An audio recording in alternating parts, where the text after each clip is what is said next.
Okay guys, so medyo may konting mabahabang discussion tong withholding tax, no? Withholding taxes. So amounts withheld are part of the gross receipts because they are in constructive possession and not subject to any reservation. The withholding agent are merely a conduit in the collection process. Okay? For example, a lessor received 9,500 from the lessee net of withholding tax evidenced by the certificate 2307. So ito yung 2307, no? Let's have an example of 2307. So ito, this is an 2307 guys. So this is a vlogger. This is one of my client, no? Isa siyang vlogger. So ngayon,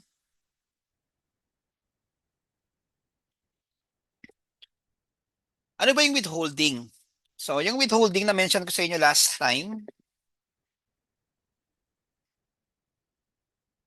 yes, yung mga late. Sige, sasama natin yung late, no? Mamaya mag-screenshot ulit ako. Sabi dito, a lessor received 9,500 net of withholding tax. So ano ba yung withholding na yan? So yung withholding na yan, ano yan guys? Ang withholding is yung pagdeduct, no? Dinideductan yung mga,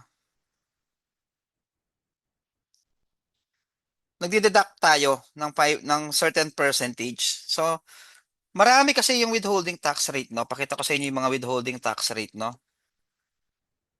Ito yung mga withholding tax. Hindi ko lang alam kung nasa chapter na to ba. Wala dito. Pakita ko sa inyo yung withholding tax, no? Para ma-idea kayo, ano ba yung withholding? Aha, nasaan ba yung mga withholding? Ito yung mga withholding tax rates natin, no? Marami sila.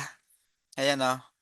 Ito yung mga withholding tax rates. Iba-iba. May 5, may 10, may 12. Yan ang dami, oh. May 0.5, may 15. Sobrang dami ng withholding tax rates, no? Kung baga i-memorize mo lahat yan, sobrang dami. 'Di ba? So, kaya ako pinakita sa inyo yan, for you to have an idea, ano ba ang meron sa withholding taxes? No? Ano ba yung meron sa withholding tax rate natin? So, ayun yung mga meron sa withholding tax rates natin, no? So, iba-iba. So, ano yung nangyari dito sa example natin? No? Ganito yan. Bakit? Wait lang. Okay. So, ito yung withholding. Okay, withholding.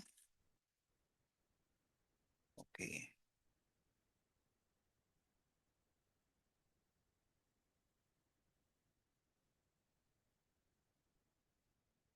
Wala tayo. Okay, withholding. Kunwari, ito yung rental niya. Ito yung rental, no? Kunwari, rental is 10,000 pesos per month. Okay. Sa libro ni Lesor, okay, at sa libro ni Lessee, debit, credit, okay.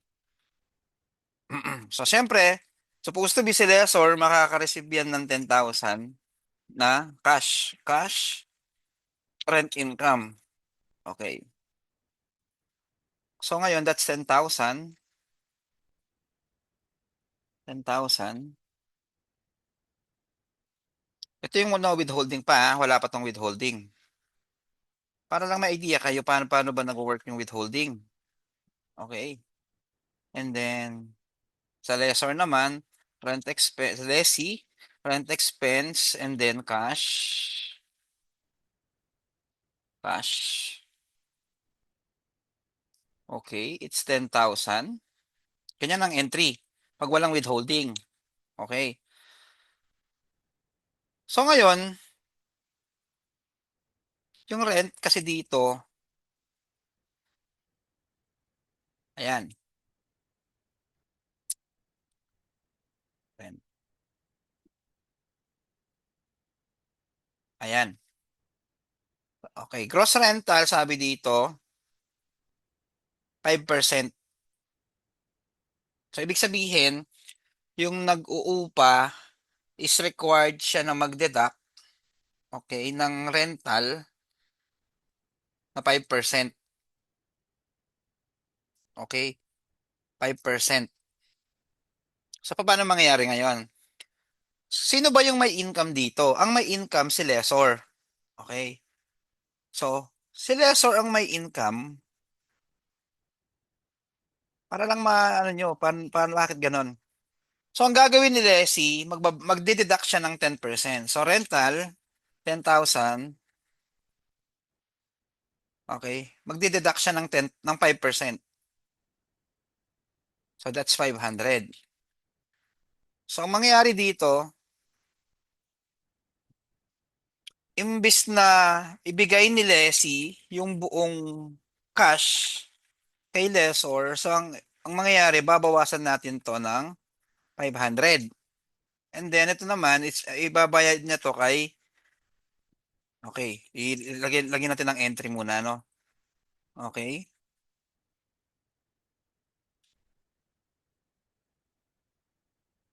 Okay, so ang cash na marireceive nito is 9,500. Okay, prepaid tax.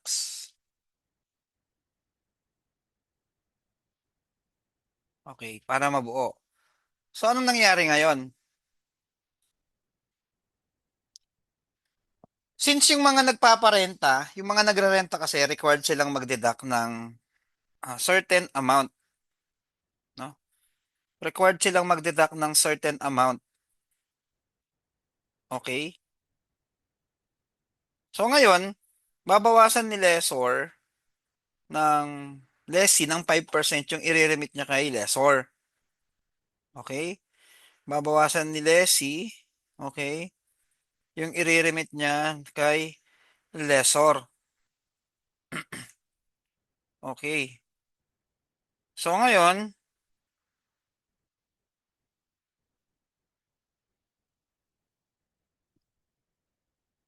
so kung nakita mo dito, ang cash na niremit niya kay lessor is, ano na lang,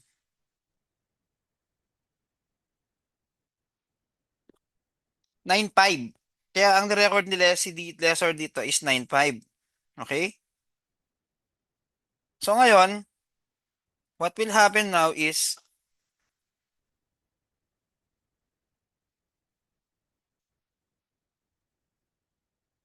magkano ba yung rent income ni lessor? Still, no? Kaya nga nangyari dito, since nakanet yan ng 5%, ibig sabihin, yung 95,000 na 95 na na-receive ni lessor, no, is 95%. So ngayon, ang tanong kasi dito, magkano ba yung i-declare, okay? Magkano ba yung i-declare na gross rental income ni lessor? Hindi yung 9,500, okay? Yung 10,000. Kasi nga, yung 500 na yan, yung magiging treatment sa 500 ni lessor na yan is prepaid tax. Kumbaga, nagbayad siya ng advance na tax. Prepaid.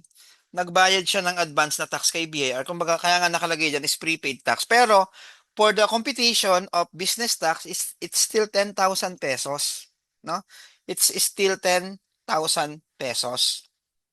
So, nakita mo ngayon, still 10,000 pesos. So, yun yung point natin dito, guys, no, na hindi yung na-receive na cash ngayon ang magiging basis ng gross ni lessor. Kung hindi, yung ano, yung net, yung gross. Okay, yung gross. Which is yun nga.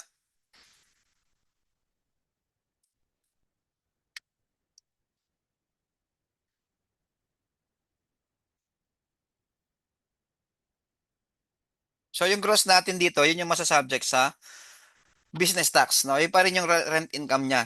Kumbaga ganito, pagka nag-issue ngayon, so ang gagawin ngayon, sabi nga dito, kailangan daw meron siya 2307, evidence by 2307. So ano ba yung 2307 na yan? Ito yung 2307 na yan. Certificate na kinaltasan ni lessor si Lessee, no? So yung nakaltas na 500 na yan sa books ni lessor, no, nung may withholding na dineduct sa kanya, pambawas yan dun sa babayaran niyang income tax, no? Pambawas yan dun sa babayaran niyang income tax. Okay? Pambawas dun sa babayaran niyang income tax. Okay? So may question ba so far dito sa withholding? Any question guys doon sa withholding? Baka may question kayo? Any question doon sa withholding guys? Baka may question kayo. Any question? Hello guys, any question? None, sir. Clear naman siya, no? So, hindi yung cash ang na-receive niya na 9.5 yung magiging rent income niya. So, ang magiging rent income niya dito, guys, no, is yung 10,000, no? Kaya siya divide ng 95 dahil dinadakan nga ng 5% withholding yung kanyang rental na na-receive, no? Dinadakan. That's why, okay, that's why guys, no, hindi yung 9.5. Kaya divide siya ng 9% para mag-gross up siya, no? Para mag-gross up siya. So, ganun ang nangyari doon, no, guys, no? You have to consider that, guys, no? Okay?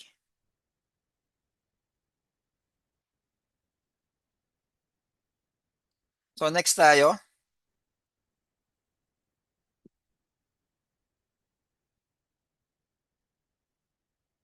So, kung pwedeng yung business is may combination ng ano, guys, ng goods at saka service. Wala namang nagsasabing bawal.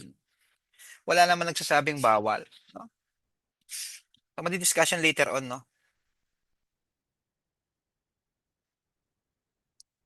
So, ito yung mga example natin ng mga basic necessities. Although, this was discussed already, no? Doon sa chapter 2 natin, yung mga exempted na goods. Na-discuss na to last meeting, no? It was discussed already. Yung mga cooperatives, di ba? Non-business, export sales of a non-bat person, no? Na-discuss na to sa inyo last meeting. Okay? Ito yung mga specific percentage tax, no? Will be discussed sa chapter 5. So if you want to have an advanced reading, madi-discuss naman to guys, no? Sa chapter 5, no? Madi-discuss to sa chapter 5.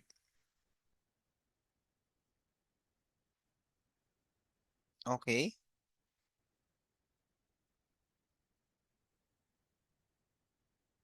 So, batable sales or receipts. So, pag sinabi nating batable, subject yan sa business tax. Kapag batable sales, ito yung sinabi ko sa inyo, batable sales, sabi dito, 3% percentage tax rate if done VAT. Kapag value added tax naman, kapag VAT registered naman, value added tax at 12%. No? I also discussed this to you. No? Na-discuss ko naman to sa inyo.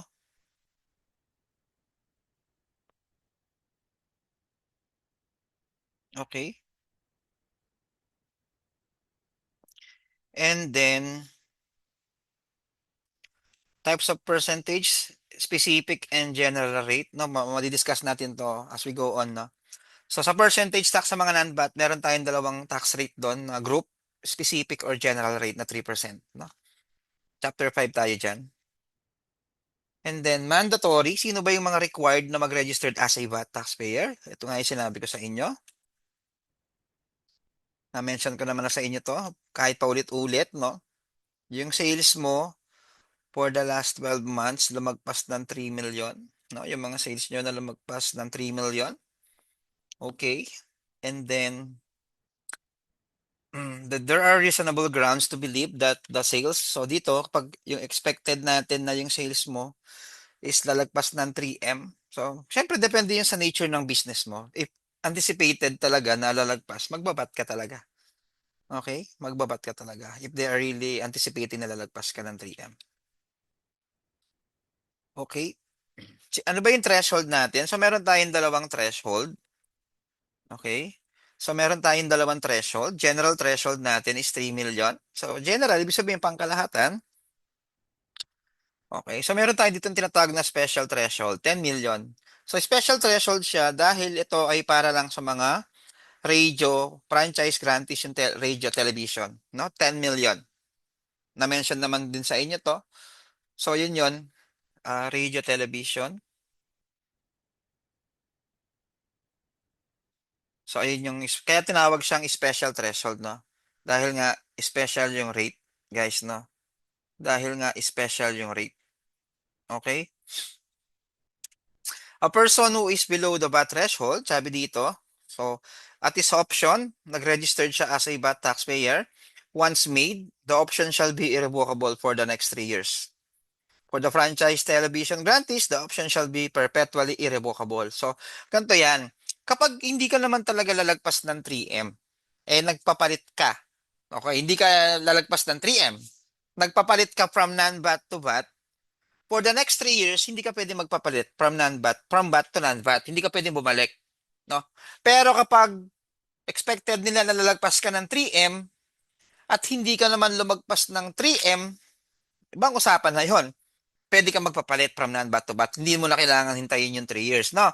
Dito kasi sa senaryo na to, hindi ka naman ina-expect na lalagpas ng 3M, pero nag-registered ka as a VAT taxpayer, for the next 3 years, hindi ka pwede pumalik from VAT to non-VAT. No? Hindi ka pwede bumalik from VAT to non-VAT. Okay? So, ayun yung ano natin doon, ayun yung rule natin doon, guys. Okay? I think wala namang question dyan. Okay. So, para sa mga VAT taxpayer, sabi natin dito, okay, so, VAT registered, ito yung mga nag-registered ng VAT. VAT registrable, ito yung mga non-VAT na lumagpas ng 3M. Kaya ikaw ay registrable na. Kasi kailangan mo na magpapalit from non-VAT to VAT. Kasi registrable ka na eh. Lumagpas ka na doon sa threshold. Sabi dito, the VAT registered are allowed for input taxes while the non-VAT registered are not allowed to claim input taxes. So ano ba yung input? Ano ba yung output? No? Ito na yung pagkakaiba ngayon. Ano yung input? Ano yung output? Okay.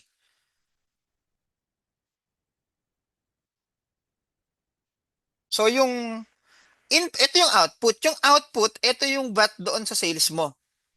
No? Yung output, ito yung VAT doon sa sales mo. Okay. Yung input, ito yung VAT doon sa purchases mo. 'Di ba? Ibang usapan 'yan, no? Titingin ko lang. Yung output, ito yung VAT doon sa sales mo. So, kung dito, 600,000 yung VAT doon sa sales mo. Ngayon, yung input, ito yung VAT doon sa purchases mo. Kaya nga, input kasi bumili, pumasok sa'yo. No?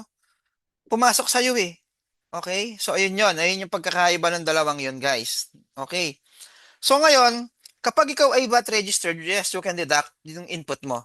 So, kasi guys, di ba, bibili ka. May input yung binili mo. Pwede mong ibawas ngayon yon. No? Pwede mong ibawas yung input doon sa binili mo, doon sa output na babayaran mo. Okay? So, we will discuss that later on, guys, no? And then, yung, kapag ikaw ay VAT registrable, ibig sabihin, magpas ka ng 3M, hindi ka nagpa-registered kay BIR, hindi ka nagpa-update, hindi mo magagamit yung input. Magiging expense mo to. So, imagine, sayang yung 320,000. Okay? So, ganun yung pagkakaiba, guys, no, ng input at saka ng output, no? So, you have to think of it, yung input at output, no? Mayroong impact yan doon sa business mo talaga, guys, no? Meron talaga siyang impact, no? Pagdating doon sa business mo. Okay? So, see mo yung ano, guys, nakita mo yung difference, no? So, kailangan kapag lumagpas ka ng threshold is magpapalit ka na, no, from non-bat to bat. So, magpapalit ka na from non-bat to bat. Okay, so kailangan mo nang papalitan 'yan, 'di ba?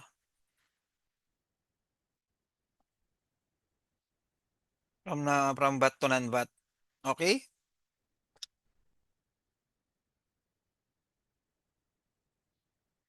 Okay, next.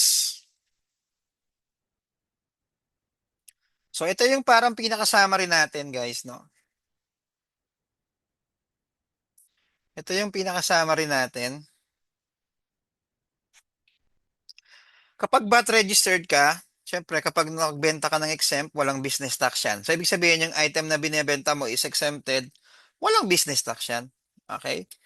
Kapag specific percentage tax naman, parehas na pwedeng masubject sa specific percentage tax yan. No? Regardless, no, kahit ikaw ay VAT or non-VAT, specific percentage tax, pwede kang masubject sa, ano guys, no? Pwede kang masubject dyan. And then, kapag naman vatable goods of services, kapag VAT registered 12%, kapag non-VAT 3% general rate. No, tandaan, no, meron tayong general rate na 3%. Okay? Meron tayong general rate na 3%. Okay? So, tandaan natin yan guys, no? Meron tayong general rate na 3%. Okay? Hindi natin kakalimutan yan guys.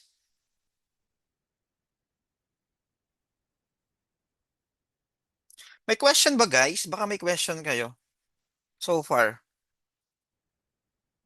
Wala bang question?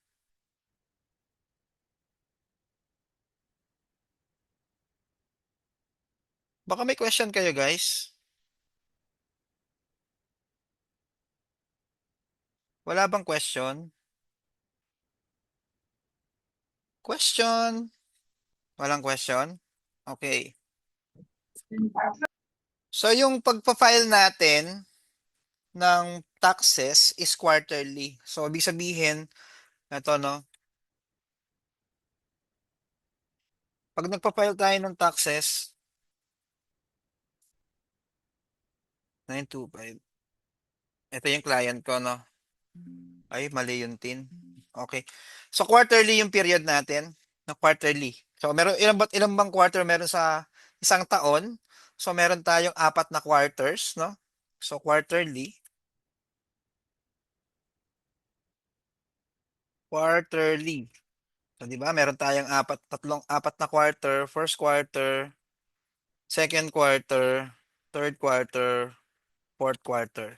So meron tayo dito January, okay, January, February, March lang. Anahin natin para ano nyo. Yung pagpa-file kasi natin guys no ng business tax quarterly. So para lang makita nyo, kapag tayo ay pag tayo ay calendar method tuloy. Calendar period, syempre nag-start siya ng January 1 that will ends in December 31. Okay, so ayun 'yon. So yun, January, February, March, April, May, June. So ayun yung composition. Pag nag-file tayo ng VAT natin, pag nilagay natin yung info dito, ibig sabihin yung transactions natin diyan quarterly, okay? So, ayun yung composition ng ano niya. Ayun yung period. Ay, yung mga transaction mo within that period, ayun yung mga i-reflect natin, no? Yung mga transaction mo that period, ayun yung mga i-reflect mo dyan sa mga sales mo, sales to government, zero-rated sales, no? Even sa form, makikita mo na merong talagang exempt dyan, no?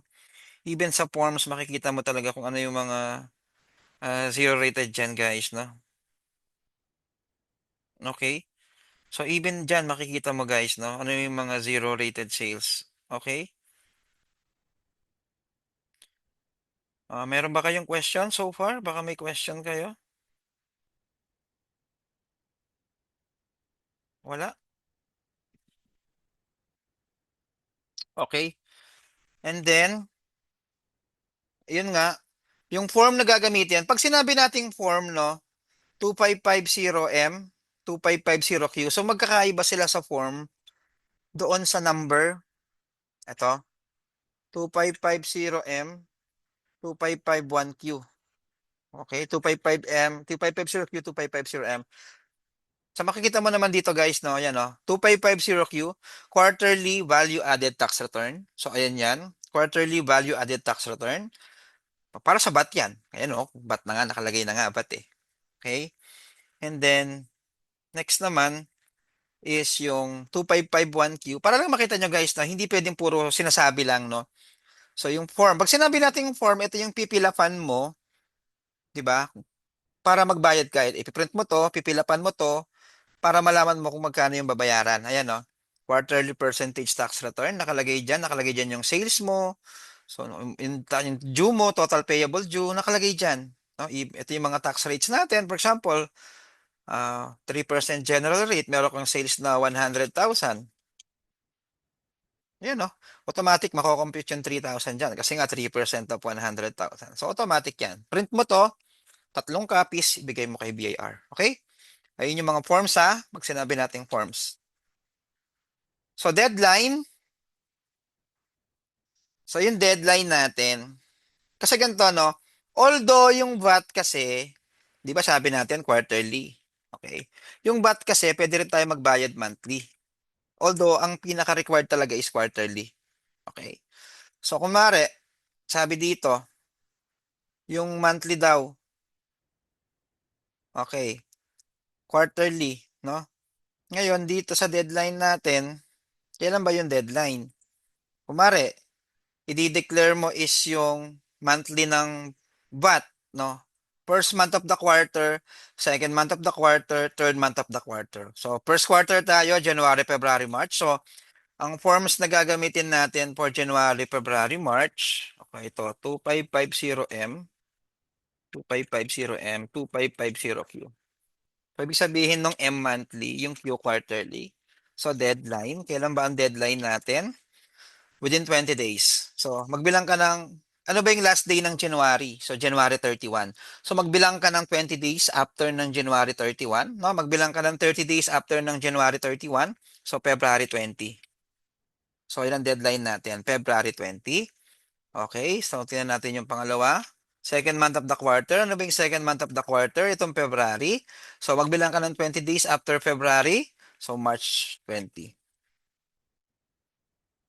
Okay, kailan ba yung deadline ng third month of the quarter?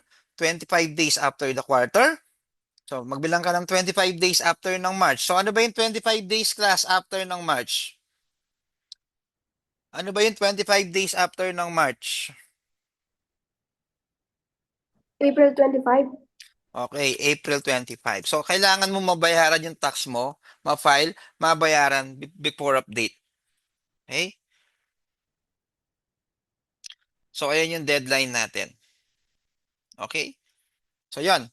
Ayun yung kailangan mong bayaran, guys. Bayaran mo siya. Kailangan mo siyang bayaran update of that dates. Kasi kapag hindi ka nagbayad, masasubject yan sa penalty. Okay? Sa percentage tax naman, isa lang, 25 days after each quarter. Ayan o, 25 days after each quarter. So, ibig sabihin, ayan. So, kung quarter yan, January, February, March, so ang deadline mo is April 25, no? So, ang deadline mo naman dyan, so 2551Q, okay? Ang deadline ng first quarter, April 25, yung first quarter, no? First Q deadline, April 25. Okay? So, kailangan mong babayaran yan on that date. Okay? Any question, guys? Any question? Any question? Walang question? Okay? So, yan. If wala kayong question, class, break muna tayo, guys, no? Discuss natin yung chapter 4. Kasama sa quiz nyo to. No? Chapter 4 is, yan, exempt. Na-mention naman to, halos mabilis na lang to, guys, no? Okay, so, let's start again, guys, at 9. No? Discuss tayo ng 9. Okay? Discuss tayo ng 9. So, break muna tayo, guys. Okay? So, see you again, guys, at 9. Sir, 9, Sir, 9 a.m. na po. sorry, 10 a.m. 10 a.m. Okay, guys. So, see you again at 10 a.m. Bye-bye, guys.